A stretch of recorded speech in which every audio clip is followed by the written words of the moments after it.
Hey guys, it is Chris back here again with another episode of MTGA.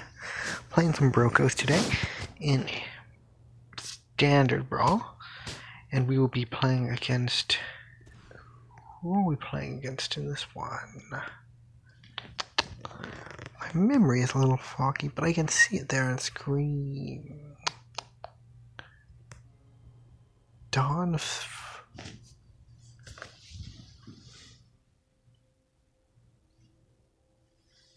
of Radiance, apparently. Haven't seen that commander. At least not in Brawl that often. I assume they're playing some kind of Angel Tribal.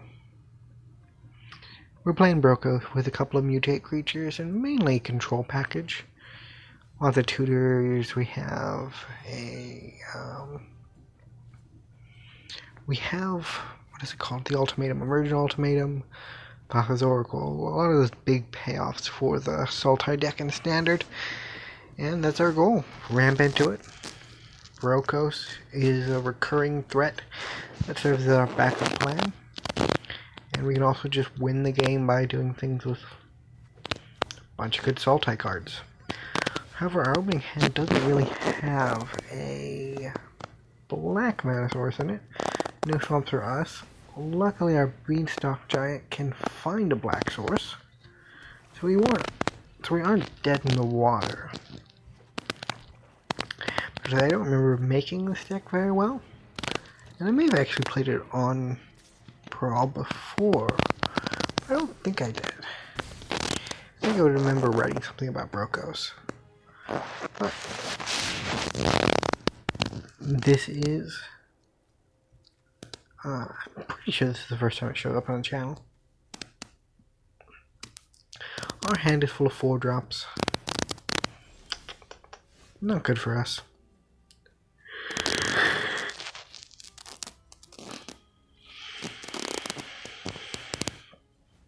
Here we elect to go into Titan's Nest. It's ramp and semi-card advantage for the rest of the game.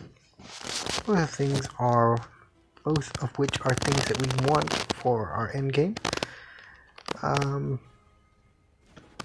honestly don't know how good we'll be in this context because our opponent seems to be playing a go wide strategy. I've seen this Dean as a commander before, and it generally does pretty well with the low-to-the-ground aggro plan. Our opponent's Skyclave Apparitions are Titan's Nest. Probably part of the reason why it's not very good in Standard at the moment. Sadly, it found its way into Brawl as well. We drew Cultivate, so we might as well Cultivate. Pretty nice Cultivate art, honestly. Some of the Mystic Archives are a bit iffy in the artwork department, but I like the Cultivate one. So the big question mark around the art for Mystic Archives was Faceless Looting. It's a really popular card that everybody has ended up playing to some degree in Historic.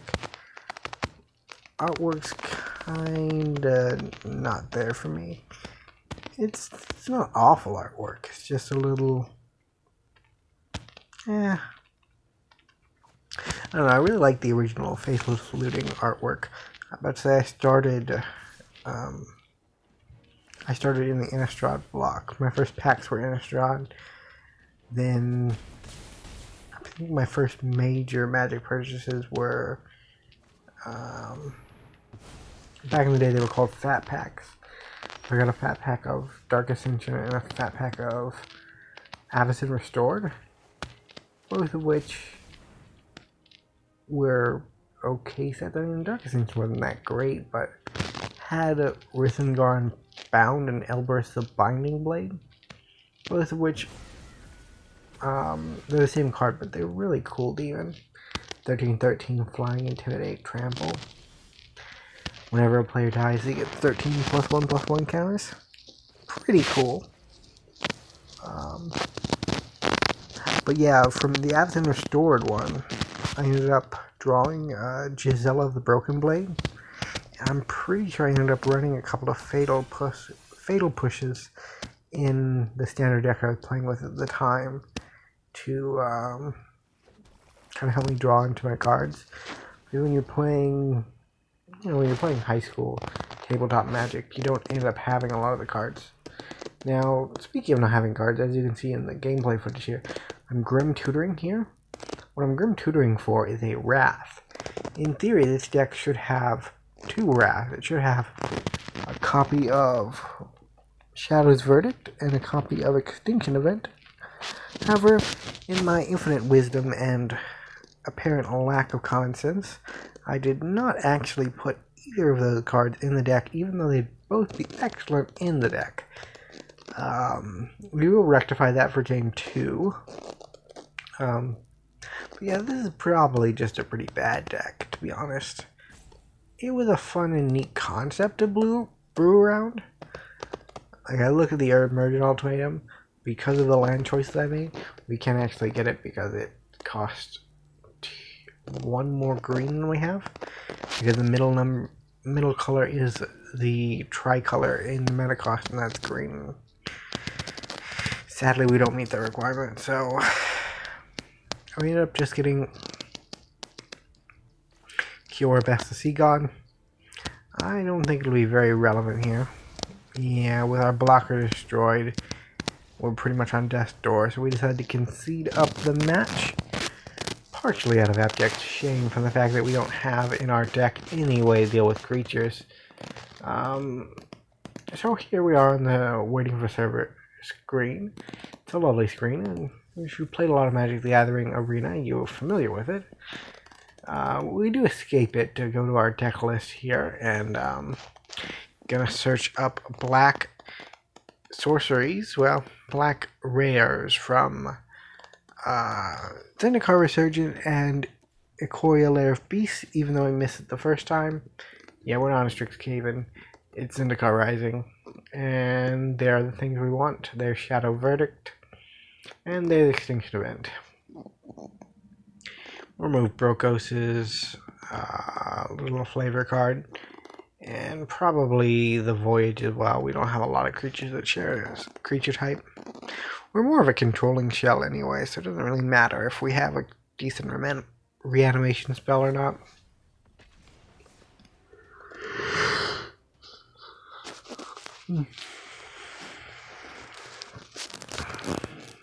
So we actually lasted longer in that first game than we generally do in first games of Brawl videos. Generally, if we end up having a game 2 in a Brawl video, it's because the first game was like 4 minutes long because our opponent did something insane and completely trashed us. But this time around, we held our own. Like, brokkos, he wasn't dominating, but I want to say he didn't roll over and die, but we kind of did do that. Opponent had removal spells, they had a big board, we had no wraths. Turns out wraths are very important for dealing with creature decks. We free mulliganed the last hand because it was going to be a little hard to cast anything. We actually free mulled into a hand that's also going to be very hard to cast anything. Shuffler also showed its worth to us again by giving us a hand with no black sources in it. I know I technically should be blaming my own terrible mana base for not adding any other dual lands than the Triumph, which is kind of dumb, but what can you do? I like to blame Shuffler. Shuffler, he's done some terrible things to me, so I really just can't abide it. Witherbloom command here actually is quite the cool blowout piece. We can kill the Saga and the creature. That was just cruel. Our opponent is pausing for a moment to think about what just happened. Yes, opponent, we did spend 1 card to get rid of your entire board. It's probably the best thing that we're ever going to do in this match.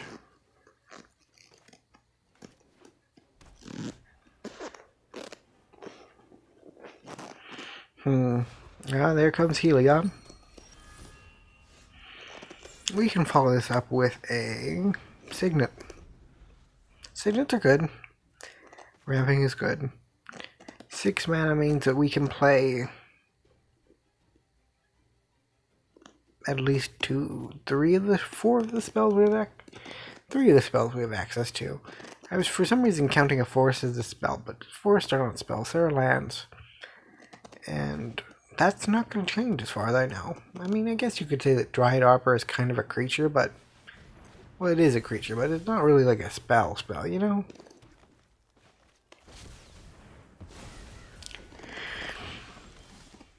We Eldritch Epiphany into a Wrath. Kind of know what you want to see, to be honest. We put our Godzilla on a bird. Yep.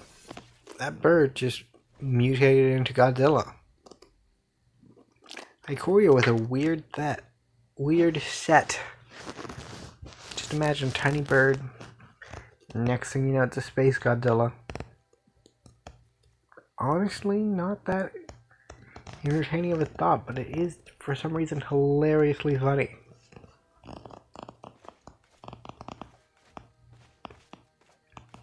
We're shuffling our hand. The face feathers are Space Godzilla. I don't know how that would work in truth. So we play another... we play a card that creates another token that will die to our Wrath whenever we decide to cast it. Opponent's playing Heliod. We actually played against 2 mono white decks this time around. And there goes our Kiarbeth the God. I guess Heliod really is against the whole beating up the God thing. But to be fair, like, they had it coming, you know? Heliod was a bit of a bad guy. Here I play the land. I guess I could have cast it, I think. And we just go for the Storm's Wrath. Unfortunately, our Mechagodzilla is still trapped under the weight of its own inconquerable faith. What it has any faith in, I have no clue, but I won't judge. He's allowed to worship as freely as he chooses. If we had a creature in hand, Vivian's -2 would be pretty decent. But I don't think we can get any good 2-drops with the ability, so our demon doesn't really do us much service here. What really sucks is that our commander is stuck on the battlefield. I think that's why Face Fetters in Brawl is a pretty popular card. I know it's used somewhat in Commander as well. Oh, that's just disgusting. So we have to block with our reach creature here. It had lifelink, so it'll gain 4 life, which means it'll get 4+1/+1 counters, and then Heliod will give it a +1/+1 counter. Making it like, what, a 9/10? Wow. That's gross. And all we can do is make 3 3s. And defend our Vivian. We can exile our yard now if we need to. I guess we could also tutor for Extinction Event. Extinction Event probably wouldn't even save us. Oh, Angel of Destiny came down, huh? They are 10 life above their starting life total. They need to be 15 life above their starting life total to win with that. But it also has to do damage, so... But we can't stop it from doing damage, can we? That's a bit of a shame. So basically what's going to happen is... we drew a tutor. So we can tutor up the... we can tutor up our Extinction Event and then cast it. You can choose odds, in which case Angel of Destiny kills us, or we could choose evens, in which case the giant 18 power angel kills us. We go with even. You know what? If Angel of Destiny wants to kill us, that's fine. Angel of Destiny is a cooler way to die than being killed by a giant flyer. Opponent goes up to 47. Their life total really has no meaning at this point. And we are dead, aren't we? Yeah, we're dead. I'd like to thank you guys so much for watching, and I'll hope to see you in the next episode. Bye for now.